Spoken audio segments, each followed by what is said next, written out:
Comme tous les soirs, je reprends la main après les rendez-vous du matin et de la mi-journée pour parler de ces séries télévisées que vous affectionnez tant. Vous êtes des millions à souscrire des abonnements divers et variés sur les différentes plateformes pour regarder une petite série le soir. Ça fait du bien. Bonsoir Claire-Marine Pietriga. Bonsoir Pierre, merci beaucoup de me recevoir. Vous êtes directrice artistique adjointe de Cannes Série. Cannes Série, partenaire bien sûr d'Europe 1. Cette passionnariat, vous la partagez, vous Claire-Marine, vous regardez des séries régulièrement? Alors oui, moi je suis une serial bingeuse depuis l'adolescence. J'ai toujours regardé beaucoup de séries en parallèle, donc c'était finalement assez logique que j'en fasse mon métier à un moment donné. Ah oui, alors très bien, ça c'est marrant que ça donne aussi des vocations. Série préférée en ce moment? Série préférée du moment, série Apple qui s'appelle Bad Sisters, une comédie noire sur 5 sœurs qui décident de tuer l'un de leurs beaux-frères. Oula, c'est le jeu des 7 familles en version sanglante. Exactement, un humour noir très anglo-irlandais. D'accord. Parfait pour une belle soirée et des belles discussions en famille après. Bon, on va regarder ça. On est presque dans Festen, là. Exactement. Dites-moi, l'avantage de Cannes Série, c'est que vous regardez dans tous les milieux. Vous offrez justement la possibilité de voir des séries à tout genre de personnes. Et puis, alors, vous avez cette initiative des séries en milieu pénitentiaire. Oui, tout à fait. C'est une initiative qu'on a lancée cette année en partenariat avec le réseau national L'Archipel des Lucioles, qui est un réseau d'éducation à l'image, et puis aussi avec évidemment la direction interrégionale des services pénitentiaires qui nous a permis de nous rendre dans des établissements. On a fait notre premier atelier fin janvier et c'est une initiative qui nous tient très à cœur, dont on est très fiers et où en fait on va tout simplement en établissement pénitentiaire présenter une série dans son intégralité à des personnes détenues et en 3 ateliers, on démarre des conversations avec eux autour de l'univers des séries, de l'univers des festivals et on arrive même à faire venir le créateur ou la créatrice qui se cache derrière la série qu'on leur a montrée. Et comment ça se passe? Quel est le retour de tout cela? Eh ben, on a fait notre premier atelier fin janvier à la Maison d'arrêt de Grasse et on a été, nous, en tant qu'intervenants, vraiment assez surpris et assez bouleversés de l'accueil qu'on a reçu là-bas. On se rend compte que c'est effectivement un endroit où il n'y a pas non plus toujours pléthore d'activités, qu'en tout cas les séries, c'est vraiment quelque chose qui est regardé absolument partout et même en établissement pénitentiaire.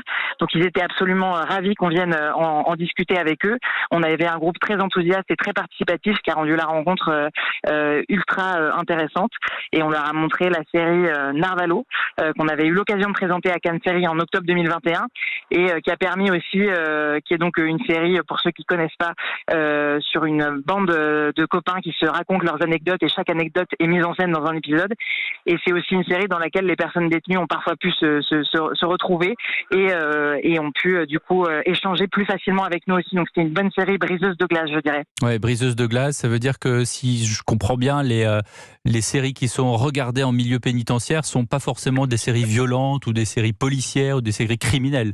Alors pas du tout, et en fait on leur a même posé la question, de savoir si, parce que Narvalo est une série plutôt comique, une autre des séries avec lesquelles on travaille, c'est une série documentaire qui s'appelle Rêve et qui suit une classe de 4e dans un collège de Draguignan pendant la pandémie, pendant 1 an, et ces 2 séries ont été retenues dans les différents établissements dans lesquels on va faire les ateliers, et donc en fait ils nous ont fait le retour qu'il n'y avait pas de restriction de genre ou de genre qu'ils trouvaient plus facile que d'autres, ils étaient même ouverts à ce qu'on leur montre des drames. Et quand on a fait le tour des séries préférées de chacun, puisqu'on avait un groupe d'hommes pour ce premier atelier, on aura un groupe mixte à Marseille en juin prochain. Mais là, c'était que des hommes. Et en fait, les séries préférées, ça allait de Friends à Gomorrah, en passant par The Office, Sex Education. Enfin voilà, un panel aussi varié que dans la vie où quand on interroge 10 personnes et qu'on leur demande leur série préférée, on est quasiment assuré d'au moins ne pas en connaître une. Alors du coup, d'autres interventions également en université?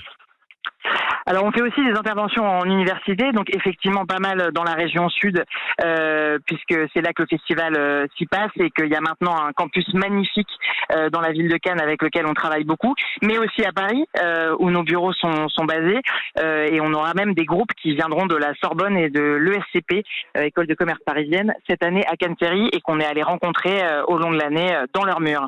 Et là, du coup, focus sur jeu d'influence, sur les combattantes. Exactement.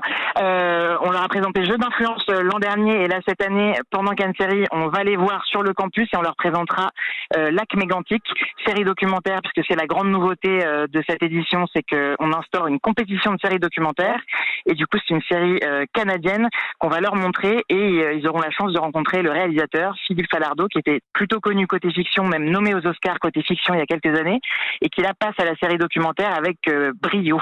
Et vous ne faites pas d'atelier avec la sélection de cette année ?